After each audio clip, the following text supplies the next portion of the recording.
മനുഷ്യകുലത്തെ ഉണർത്തി നയിച്ച യാസീൻ നബിയ തിരുദൂതരെ എൻ മഹമൂദരെ ഒരു ജ്ഞാന പുകൾ പാടുവേ ഒരു ജ്ഞാന പുകൾ പാടുവേ.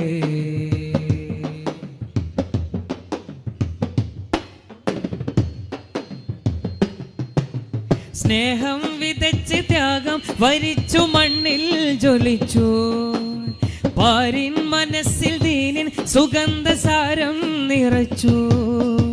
യത്തീമിനായി മിസ്കീനിനായി വഴികൾ തുറന്നു. അഗതിക്ക് നിത്യം അടിമക്ക് നിത്യം അഭയം കൊടുത്തു. റബ്ബായ തമ്പുരാൻ